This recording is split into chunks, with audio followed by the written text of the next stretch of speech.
In the heart of shadows, where moonlight dances with the macabre, lies the city of Necrotia, self-proclaimed capital of the vampire race.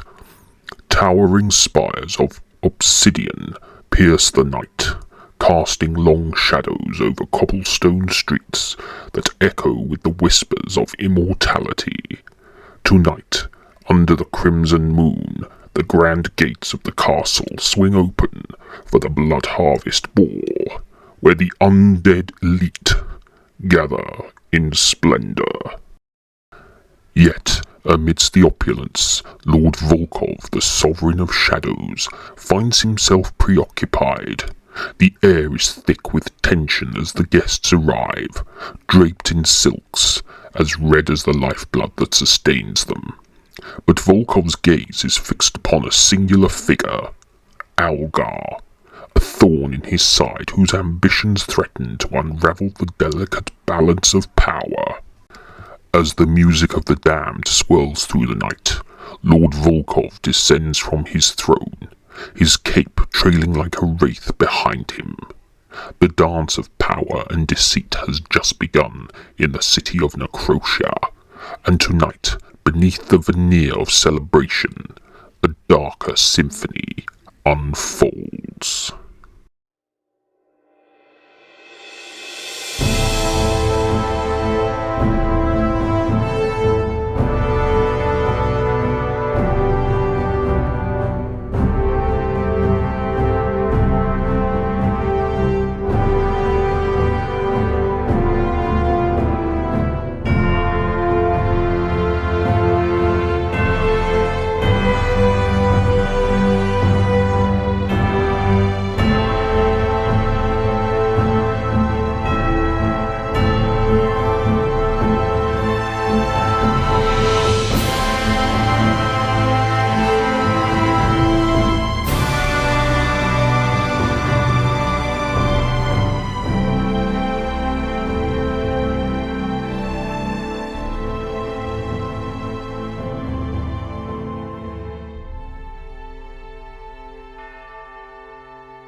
In the velvet-draped halls of Necrotia's Blood Harvest Ball, two shadows converge. A familiar silhouette emerges from the crowd, Baroness Fitzgilbert of Cordavia, her eyes gleaming like polished onyx. Across the room, a figure clad in sanguine elegance, cloaked in midnight velvet, locks eyes with her, a long-lost friend. Time hangs suspended as they cross the distance, a reunion etched in the delicate dance of immortal grace. In their embrace of the crimson night, old friends meet anew. Baroness, what a nice surprise seeing you here at the Blood Harvest Ball. How are you going?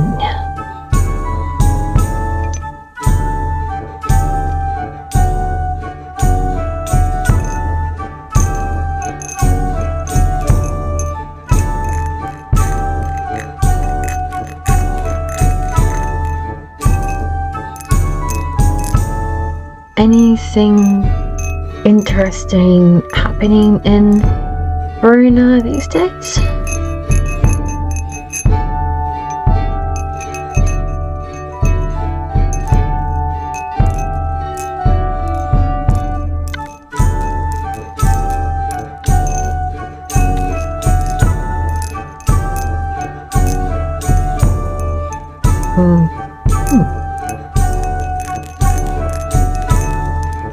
I haven't been back to Verona myself for quite a while, as I'm currently traveling. I'm wondering, do you still enjoy hunting your own blood?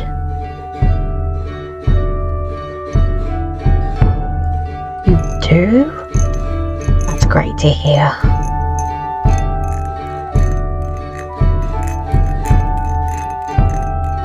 I love that I turned you into a traditionalist like myself.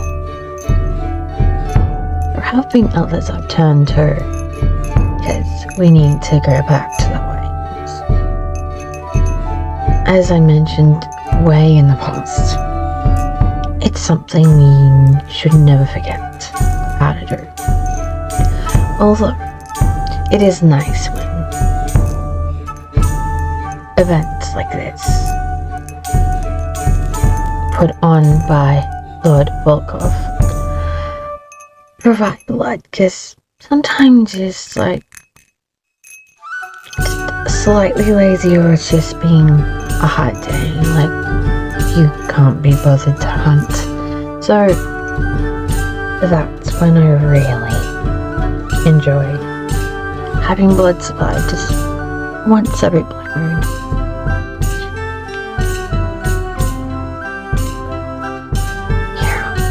This actually reminds me of a conversation we've had in the past. When we were members of the Adventurers Guild. Do you remember? There was one occasion that started up a couple of them, where there was one very overpowered adventurer that brought in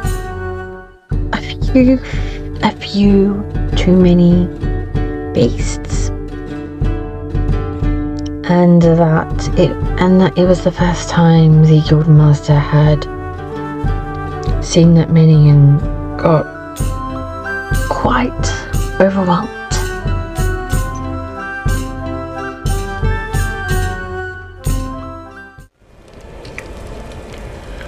Sense something, Scheisslook?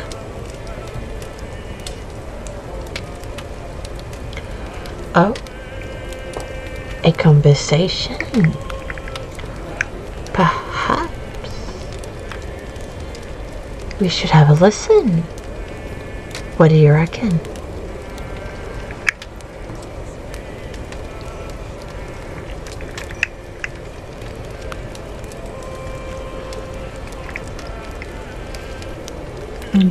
Hello?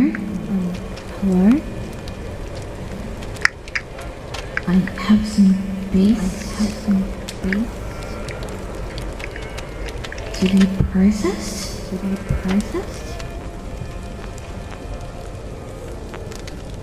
Sure.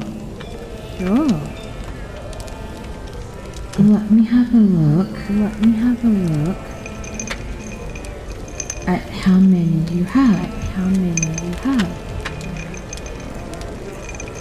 Please take them out of your item box.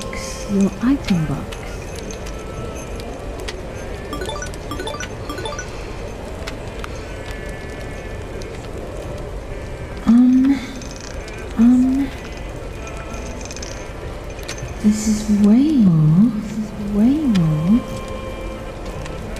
than I imagined. Did you defeat all of these? Yourself?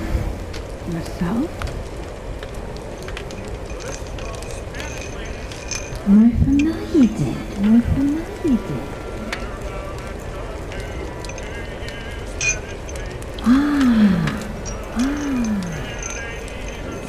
That makes more sense.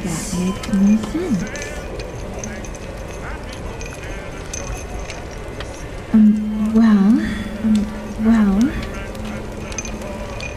with the amount you have here, we will need to get another butcher to help me process all of them.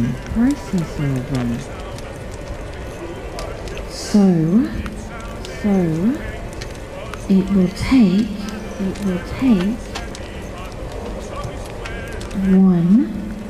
one or two days.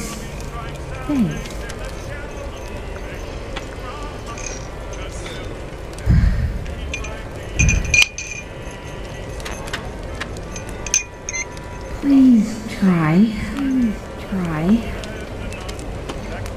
not to bring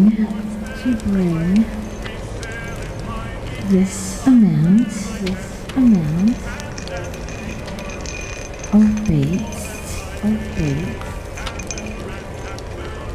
to be processed too often because That was wild. of guilt. We weren't expecting that conversation, were we? Handle The way that he had so many beasts, and it took 3 times to get everything out of his icebox. That is absolutely crazy. Remember that. My gosh. I just hope the Guildmaster's okay. I mean, this might be one of the first times the Guildmaster might be challenged. I mean, they have to get someone else in to help them. I mean, that's absolutely nuts. After that experience, element of how many beasts an adventurer could bring at one time was added, and that made the load much easier for the Guildmaster and his staff.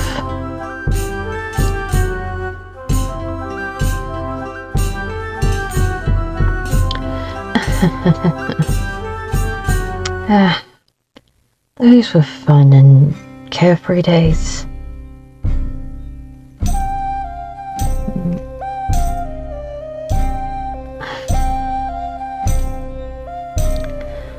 Excuse me, Baroness. I need to deal with this servant.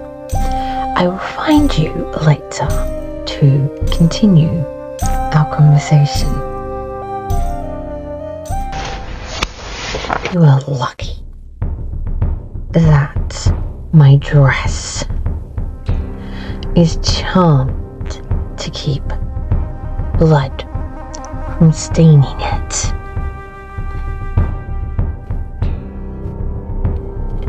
Is today your first day as a servant? It is? Well,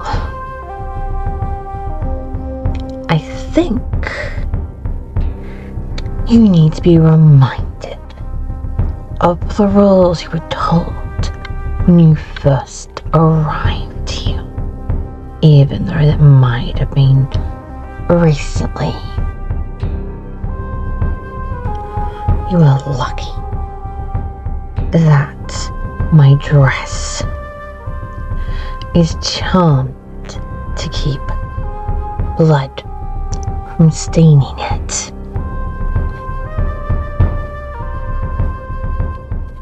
Is today your first day as a servant?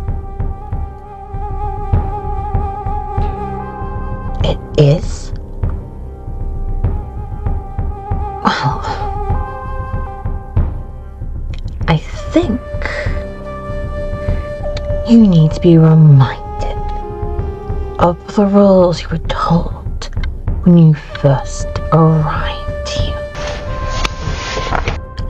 So, focus on my goblet. Am I clear? servant. Good.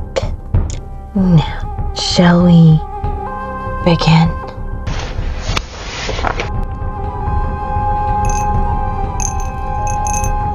Think back to when the rules were. Explain to you. The first time. Rule number one. You are to be seen and not heard.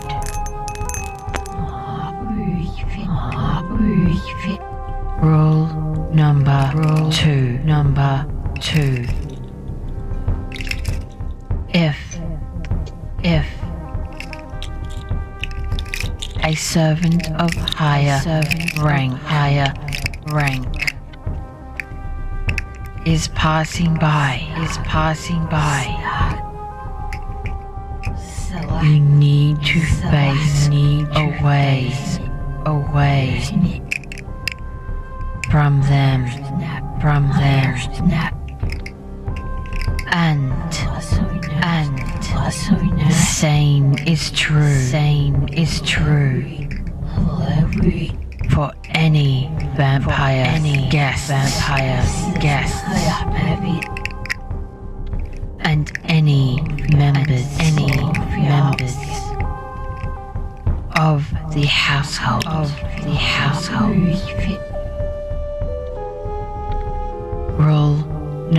Rule three. You are to be observant and figure out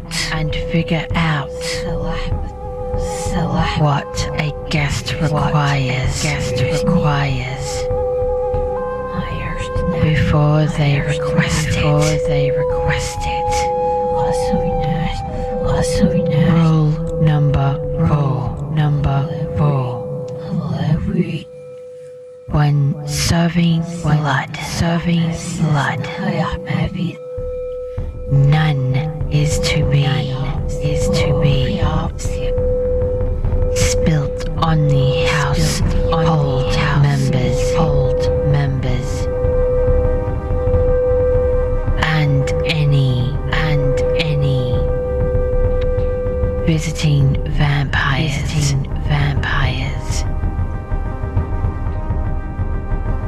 Rule number five. Within reason. A visiting vampire will be allowed to punish you if any of these rules are broken. As you would have spilt blood on my dress. This gives me the right to punish you. My punishment will teach you your place here in the castle, and make you a better servant in the future. your punishment for the rest of the blood. Harvest ball will be to have your ability to speak taken away from you. This means you can't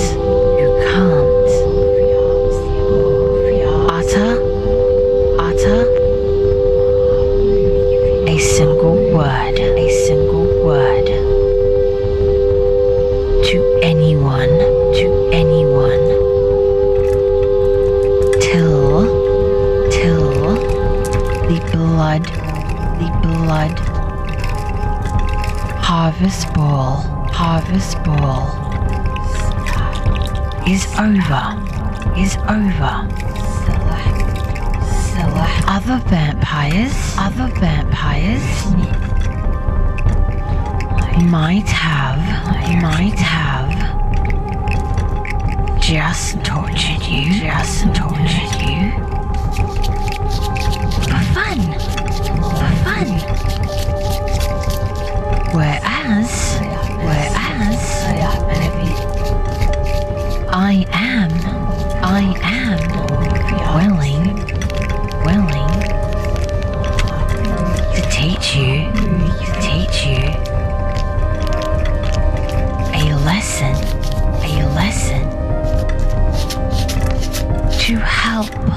to help your future.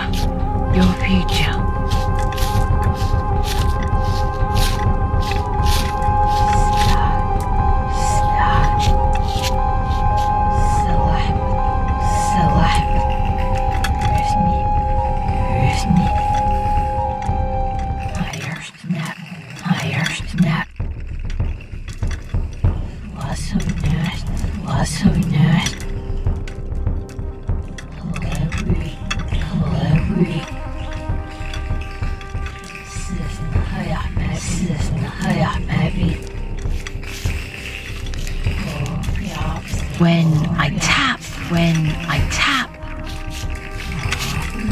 on my necklace, your punishment will be applied.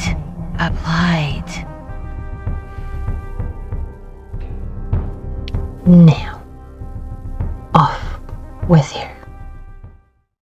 In the cold throne room of Necrotia, Lord Volkov meets his shadowed adversary Algar.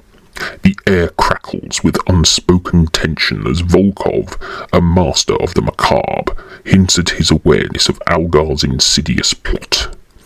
Eyes locked, he reveals his intent to proceed with the ominous first cut ceremony, an unyielding declaration of dominance. With an air of calculated nonchalance, Volkov hints at the majority support he commands on the clandestine council, leaving Algar to navigate the dark waters of a power game already tilted in favour of the Sovereign of Shadows. My Lord Volkov, a pleasure as always to see you. You have indeed arranged a magnificent event for all vampire elite to enjoy. Indeed, Algar. Though I understand you and Borus are not exactly in favour of this event. I have managed to successfully restore confidence within Karak, Aranax and Strak, and now I am going to make sure I restore your confidence within me as well. Idle threats will get you nowhere, Volkov. Your time as leader of the Grand Council is nearly at an end. You will not be able to carry out the first cut ceremony, for you do not have the artifacts.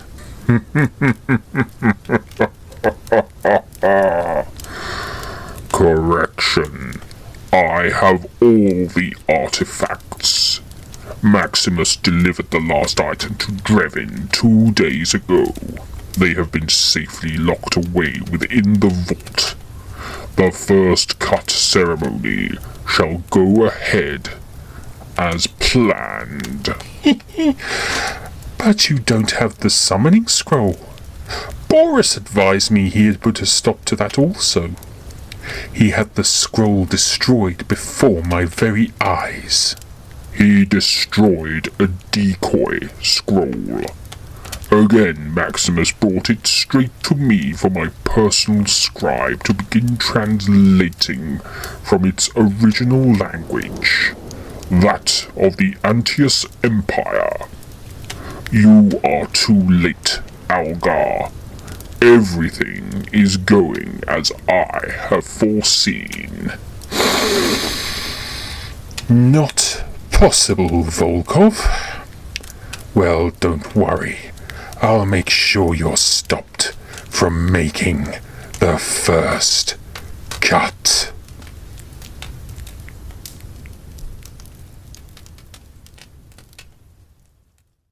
In the moonlit courtyard of Necrocia's Blood Harvest Ball, Maximus, vigilant enforcer of the Vampire Order, catches the rogue Rafiq in the act. Rafiq, an intruder in the realm of the undead, wears insolence like armour. Maximus, eyes ablaze with centuries of authority, ensures Rafiq feels the weight of his unwelcome presence. Undeterred, Rafiq smirks, relishing the dance on the precipice, goading Maximus into a simmering fury beneath the veneer of aristocratic composure. Well, well. Maximus. Fancy meeting you here. Rafiq. So, you decided to disobey me and find your way into the Blood Harvest Ball regardless. You make me sick. Oh, you know me, Maximus. I can't resist a good party. Besides, I heard there's plenty of business opportunities to be had.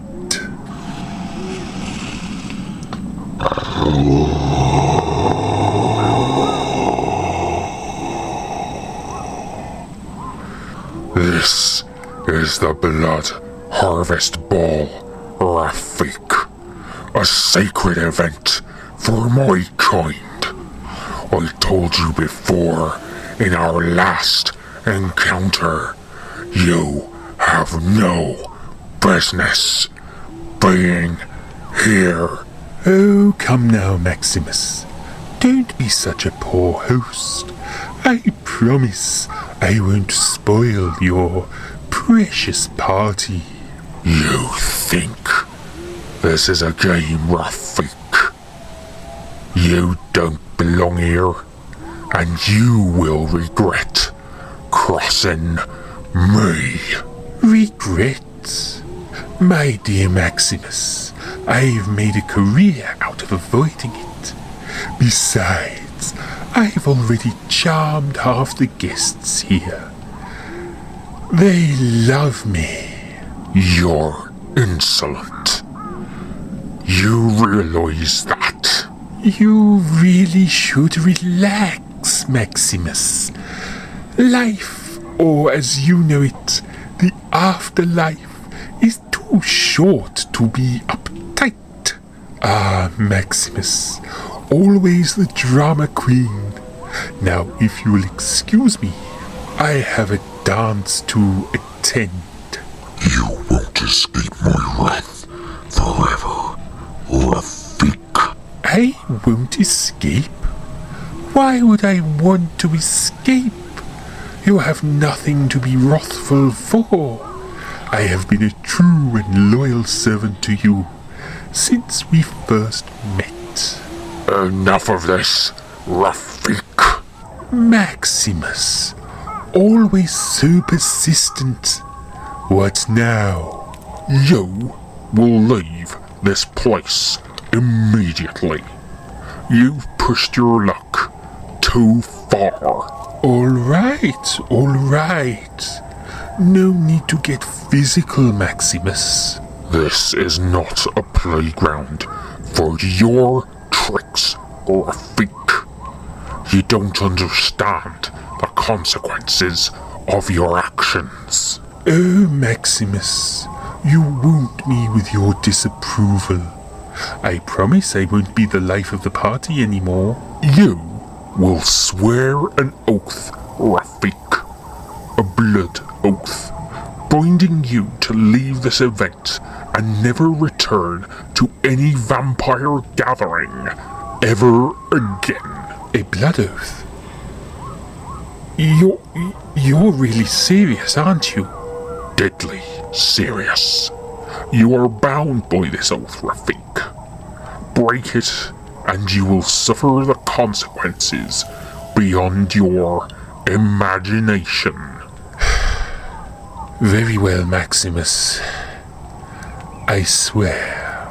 Somehow, I don't believe you, Rafiq. Oh, Maximus, I'll miss your charm.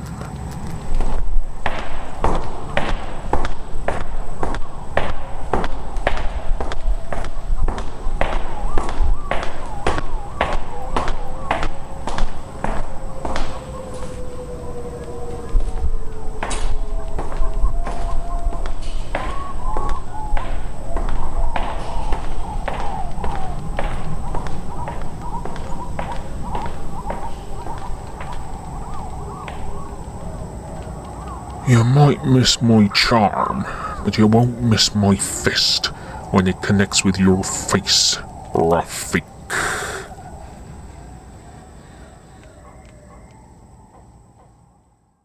In the dimly lit Chamber of Shadows, Lord Volkov confers with Borus, the mastermind behind the obedience machine.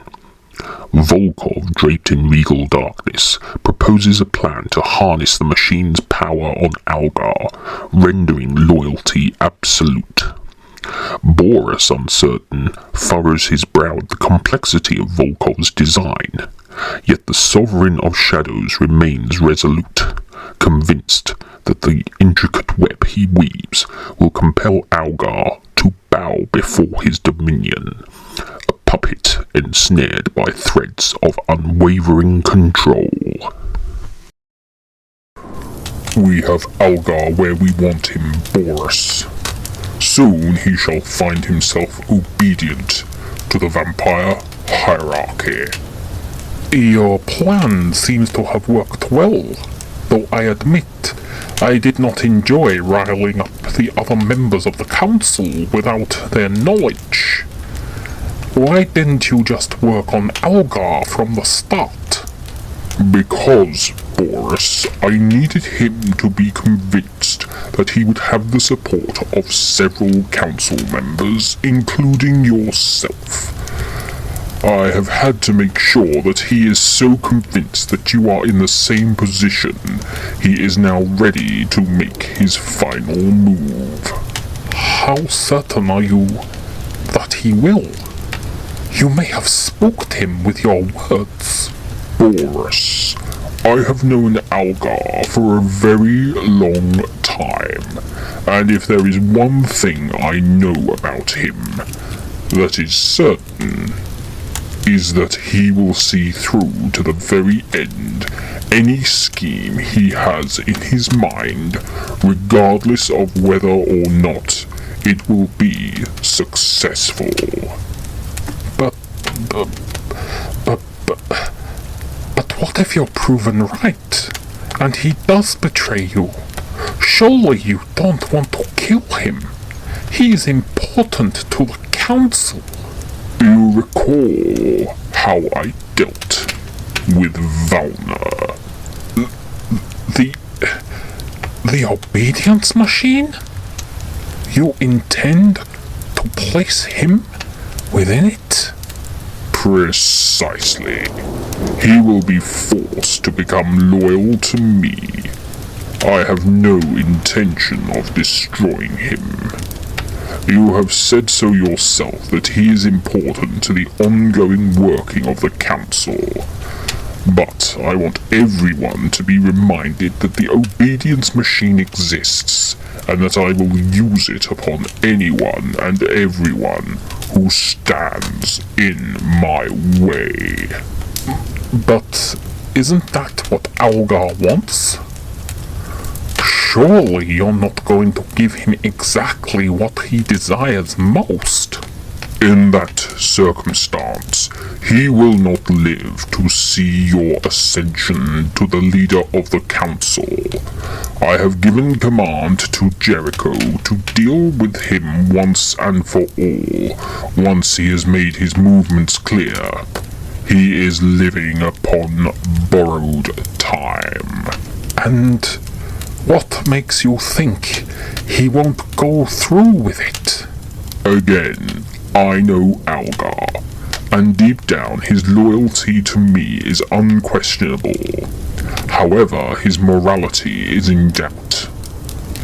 I believe there is more than one entity within him, and it is the negative entity that is working against me. The true Algar is strong. If he remains within the shell of his body, he will prevent whatever else is within from succeeding.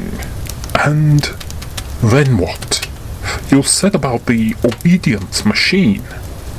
My lord, you keep changing the elements of the situation, it seems, to suit your personal narrative of what may yet come to pass.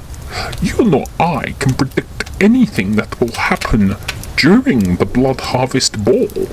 I understand your concern, Borus, but I am much more concerned about how we will manage the situation once we have Algar imprisoned. We will use the obedience machine to extract the entity and bring Algar's back to our world.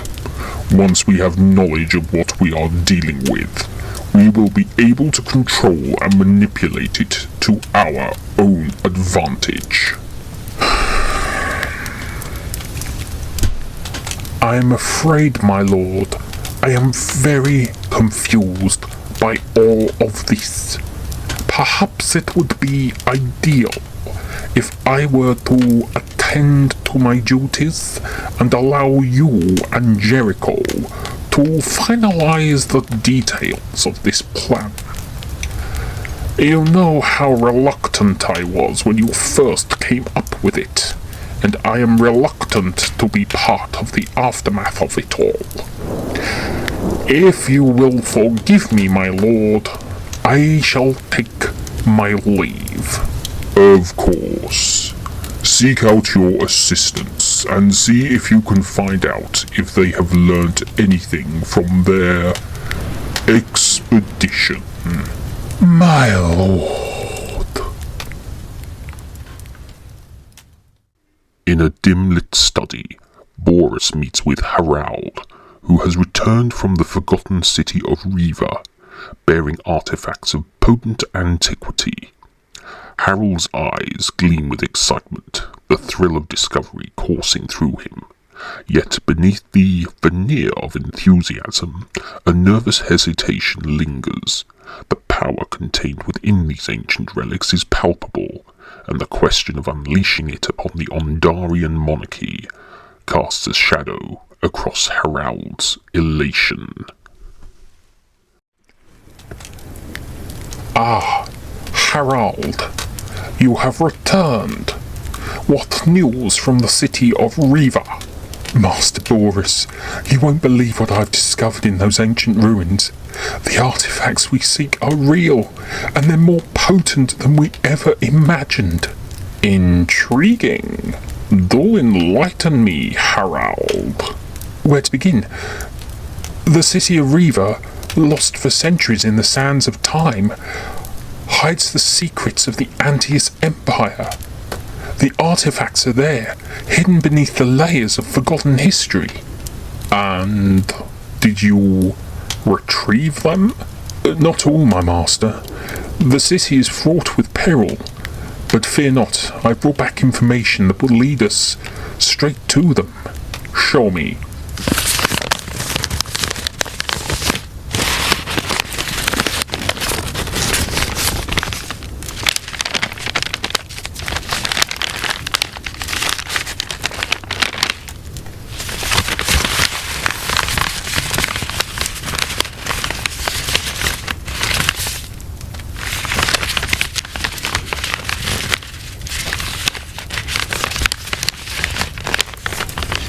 The city of Riva is a labyrinth, but with these markings we can navigate its treacherous paths.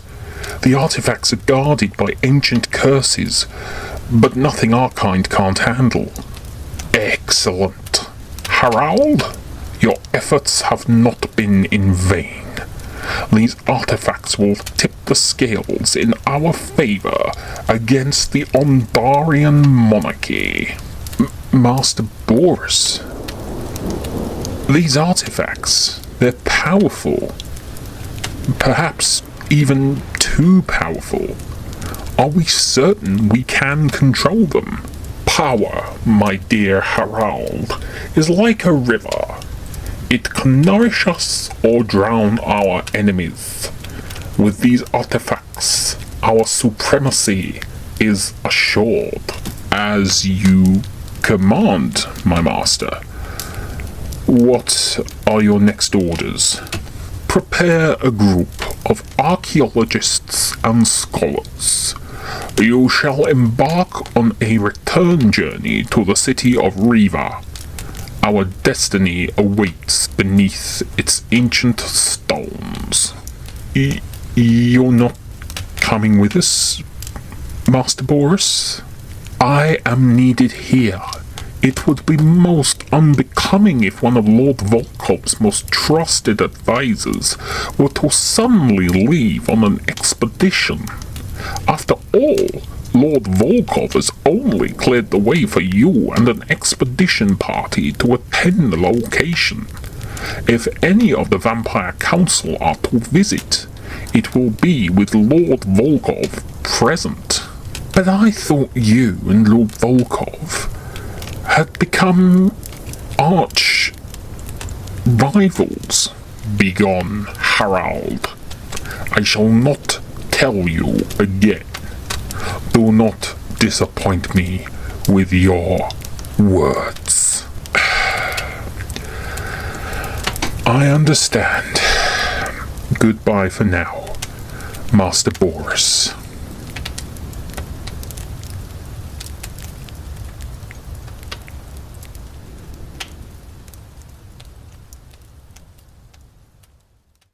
In the concealed corridors of Necrocia's castle, Lord Volkov and General Jericho convene away from the revelry of the Blood Harvest Ball. Shadows cling to the walls as Volkov divulges his plan, the utilization of the obedience machine on Algar, a clandestine alliance forged in the unseen recesses of power as they discuss the threads that will weave Algar's destiny into Volkov's dark design. Ah, Jericho, we have much to discuss. Algar has doubted me for too long. It's time he recognized my power and wisdom.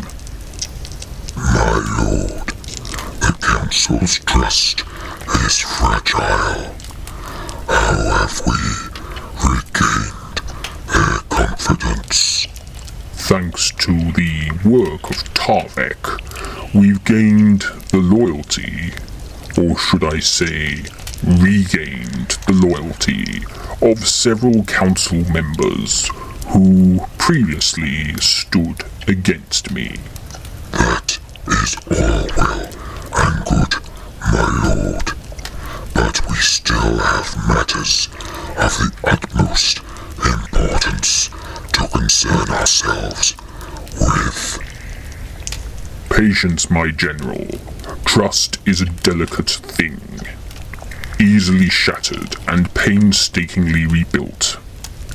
I have played the puppet master, manipulating the shadows, forcing our rivals to prove their loyalty in subtle ways. Now they dance to my tune. And what of Algar? He questions our every move. The doubter remains a thorn in our side. Ah, yes. Algar is a thorn, but thorns can be manipulated. We need to show him our strength, and he needs to prove his loyalty. Perhaps a demonstration of power. But something that will keep the remainder of the Vampire Council upon our side. Exactly, Jericho, but not through brute force. I've something more subtle in mind. We shall use the obedience machine. Its power will bend even his indomitable will to our cause. Algar has a weakness. He underestimates the power of control. We'll place him within the obedience machine to sway his most loyal followers, making them as much our puppet as he is. The obedience machine will ensure Algar becomes loyal to you, my lord. A symbol of our dominance over the council, and eventually the humans alike. Precisely. Algar will be the instrument through which we assert our supremacy. Once he is under our control, the council will fall in line, and all the humans will cower. The council has always feared my finding of the crown of the Tyrant King. Yet now they have other concerns to occupy their mind. The vampire hunters, for example, in Ondar City. I will not entertain such concerns, of course. I have ways of dealing with such idle threats. In my opinion, they overly concern themselves with the vampire hunters. They think me weak-minded, unable to lead because of the vampire hunters. Well, it is time we show them just how strong I truly am. Then we are ready to act and deal with Algar as he ought to be, my lord. What are your instructions? Jericho, have the chamber prepared and the machine in position to be activated.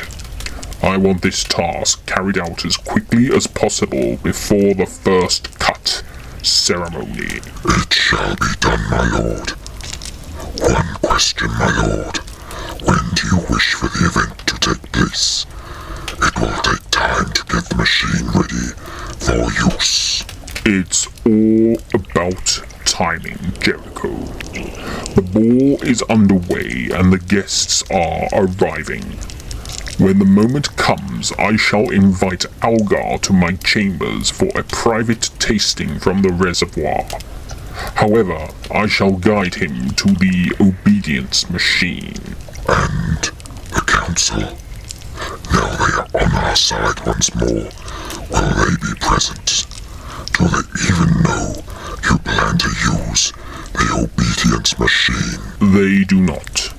However, we'll orchestrate a situation where Algar's actions actions benefit the entire vampire community. The council will have no choice but to officially acknowledge my influence and wisdom. And once they see your power, they'll follow without question. Precisely, Jericho.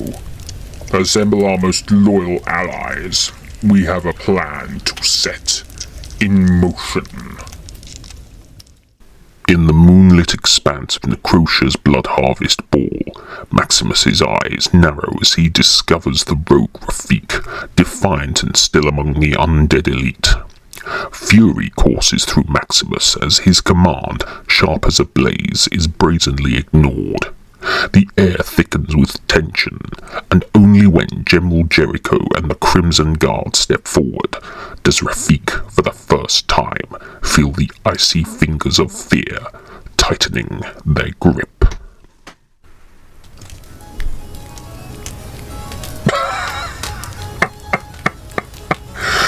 So I say to them,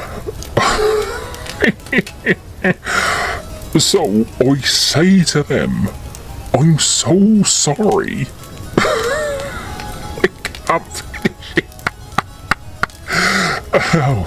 So I say to them, I'm so sorry. I thought you said sacrificial coat. I know. What a mistake to make.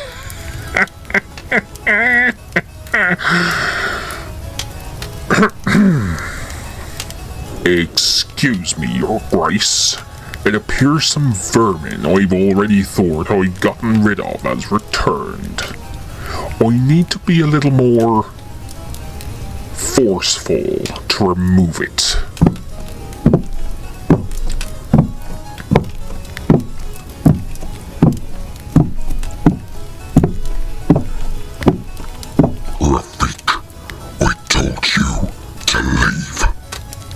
Did you miss me, Maximus? Rafiq, I gave you one chance to leave peacefully. Not that it matters. I will have my fun due to your disobedience. But you see, Maximus, I just can't resist all of this attention. These vampires adore me. You leave me no choice, Rafiq. Well, that wasn't very nice. Ha! Here comes General Jericho. If you won't listen to me, you will certainly listen to him. He has methods of persuasion much more dire than my own.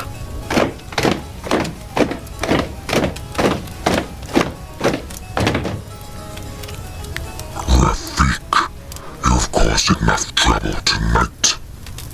General Jericho, always a pleasure. You are hereby banned from all vampire gatherings permanently.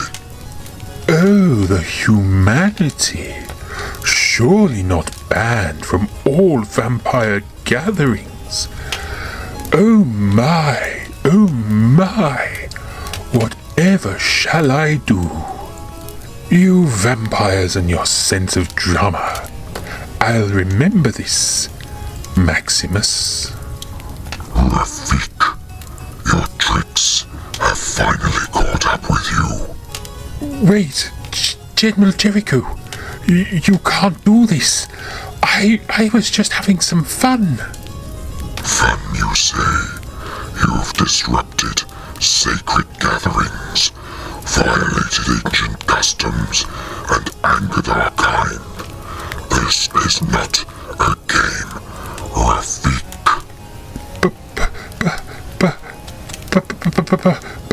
But I was supposed to be a ghost, General, executed in Ondar City. Remember?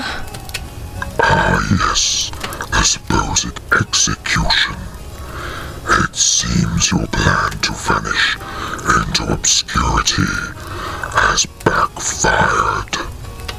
Please, General, Give me another chance. I promise I will never meddle with your kind again. It's too late for second chances, Rafiq. You've exhausted our patience. Maximus, I should have stayed away from that damned boar.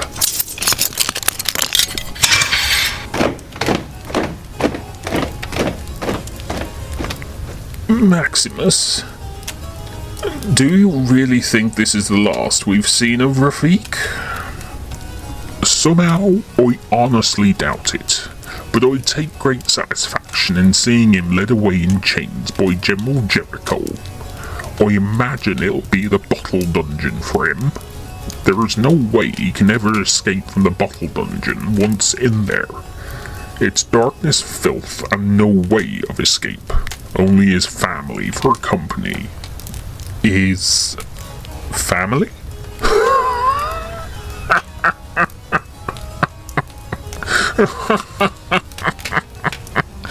The rats. Considering he's nothing but vermin, he should be alone among the other members of his kind.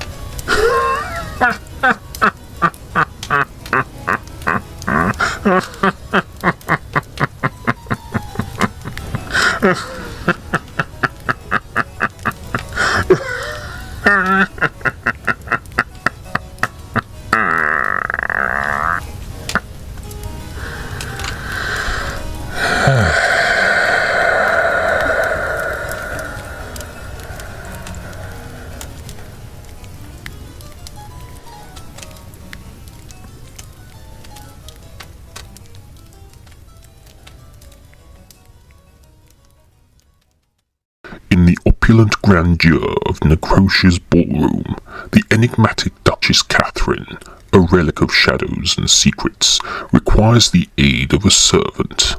Amidst the veiled elegance, she encounters a newcomer among the serving staff, whose insolent responses stir the air with subtle tension. In the dance of immortals where whispers carry weight, the Duchess unveils her demands, and the unsuspecting servant finds themselves entangled in the veiled mysteries of a vampire's desires. You there, servant! Come here now! I have need of you. Well, in comparison to the other servants, you seem to be rather sharp in obeying orders. I find that refreshing.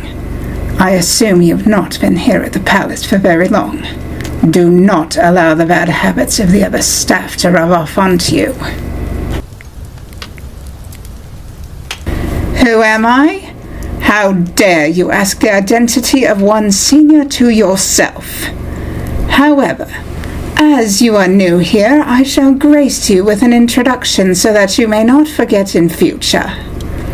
I am the Grand Duchess Catherine of Taros. At least I was before my secret was revealed and the people of the city forced me to flee. Indeed, Dreven became my haven. I have been here longer than I care to remember, though Lord Volkov is indeed a truly benevolent host. Necrocia? That name is only used by outsiders. To us, within the city walls, it will always be the city of Dreven, the city of beauty. Those who do not appreciate our fair city fail to appreciate the beauty we see around us. Yes, I do have need for you. I have a message that you must take directly to General Jericho. I have important information that might benefit the Vampire Council. Do not wait for a response. Return to your duties as soon as you have delivered it. Don't ask ridiculous questions! Begone! Out of my sight at once! I see you have been making acquaintances with our newest servant. It appears you hold the same level of suspicion regarding them as I do. I have a strong feeling about them, Vladimir. There's something about them which doesn't feel very vampirical to me. Indeed, though I very much doubt they will be of much threat to us much longer. We have other guests of a non-vampire nature in the palace, though at the moment you and the Vampire Council are aware of this. Not a word to the other guests. My discretion is as strong as always, Vladimir. Tell me, who are these other guests, and as to their purpose to being here? Corvus has sent a member of the Assassin's Guild to help us deal with this new interloper who just so happens to work for the Vampire Hunters. You have made an agreement with Corvus? The history between the vampires and the Shadow Court is plagued with bitter rivalry and violence. For what possible reason would he suddenly wish to help us? Firstly, I felt it would be unbecoming of any vampire to deal with a spy acting as a servant. However, we are working to cause civil unrest within the group so that they begin to fight amongst themselves. That is all well and good, but I still don't understand the sudden change of mind that they would send assassins freely into the city. We have Maximus to thank for that, to be honest. He's been working hard out in the field, building allegiance to our cause with other groups who would benefit support from the vampires. He managed to convince the Shadow Court, for example, that our defeat would cause our financial support to dwindle. Does Maximus still speak with that ridiculous voice? I find it grating. He's been out in the field for so long, he is unable to lose it. Whilst it is most disconcerting to hear, I have it on good authority that it actually does increase his malevolence and threat level. It is actually quite effective when dealing with troublemakers amongst our kind. Ah, yes. I have heard of his dealing with the wayward Petrovic. I believe he has left him in a somewhat incapacitated state. Maximus on that occasion became too heavy-handed. Though I despised Petrovich with all my energy, the manner in which my son dealt with him was far too extreme, even for a vampire. Maximus has always been problematic. Though I recall his brother Valna is to be considered even worse than his brother. I have dealt with Valna. He is no longer the play prince vampire that he always made himself out to be. Like his older brother, he is now most obedient to me. Then as their maiden aunt, I am most pleased to hear this. It's a shame their mother is no longer here to see them grown into fully obedient, if somewhat maverick vampires. They each have their uses. Maximus is happier on the road, so I make use of this. I have given him the support he needs to build up his caravan, but along his journey he carries out tasks and instructions that I send him through various methods. He knows not to ignore my commands. Is Maximus in attendance at this event? I have not yet seen him amongst the other guests. Maximus is lingering. He does not particularly enjoy large gatherings. I am certain he will be watching from the shadows if he is present.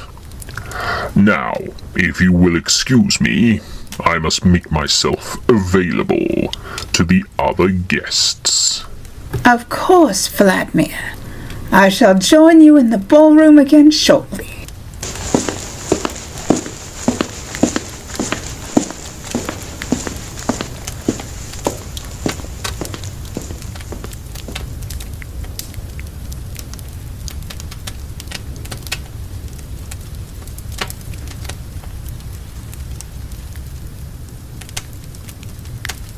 I'd like you to know that I can speak properly when I want to, my aunt.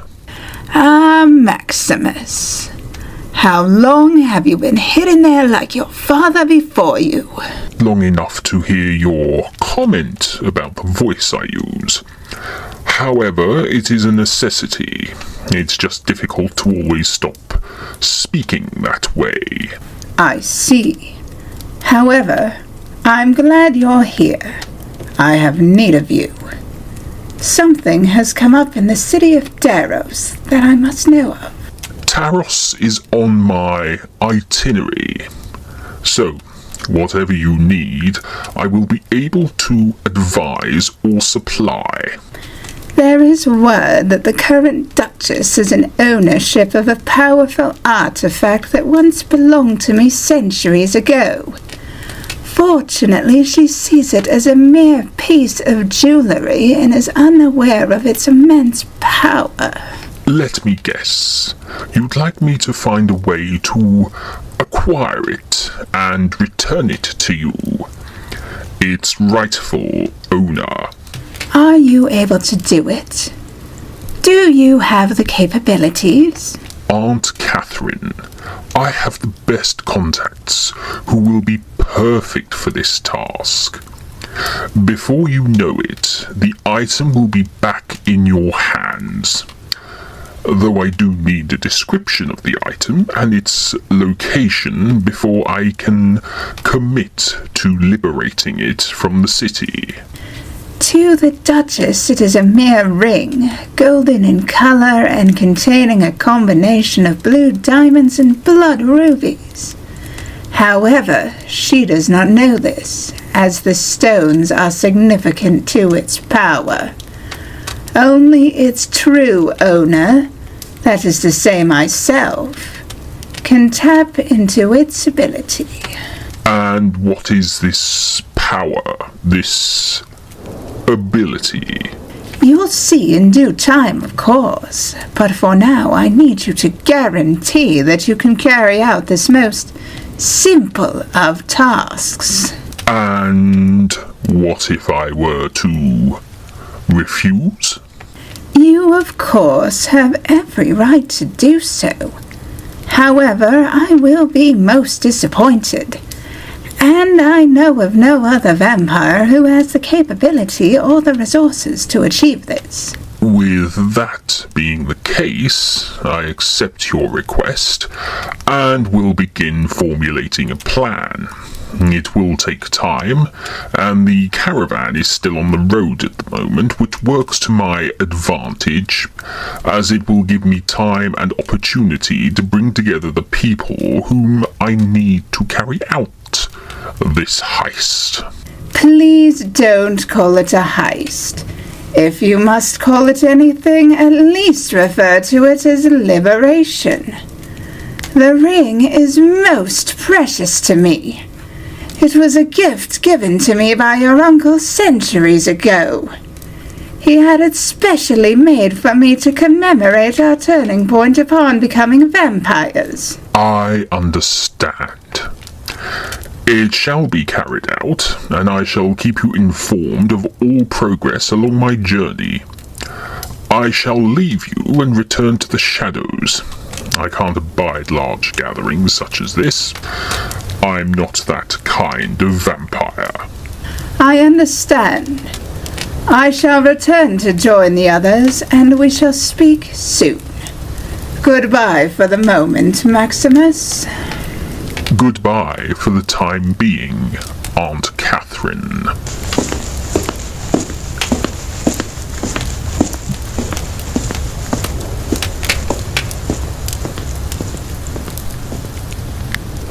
Good. Everything is going ahead as I have planned. Soon the ring shall be once again in my grasp and upon my finger. Then I can take out Volkov and his Grand Council, and I can claim the throne of Drevin as the Vampire Queen, and finally we can make our move against the monarchy. Volkov has been too slow in his planning and action. It's time for someone with greater foresight. The vampires shall rule this world with myself finally as its empress.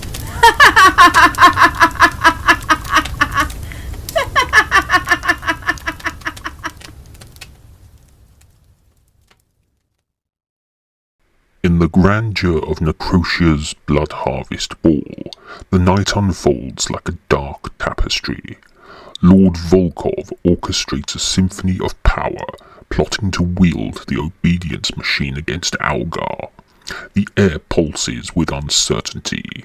Will the machine bend the traitor's will to Volkov's command? Meanwhile, the rogue Rafiq, ensnared by General Jericho, faces an uncertain fate. The ballroom's intrigue deepens as Duchess Catherine unveils cryptic plans, entrusting Maximus with a mission to retrieve a mysterious ring. Amidst the dance of shadows and immortal ambitions, the echoes of the night carry the weight of destinies yet to unfold. In the shadowed halls of Necrocia, the ominous spectre of the first cut ceremony looms. Lord Volkov's ambitions clash with the uncertain whispers of destiny. Will the vampires ascend to unparalleled power, or will the intoxication of ambition unravel their immortal existence? The night teeters on the precipice, and the city of Necrocia holds its breath, caught between the promise of dominion and the perilous edge of their own desires.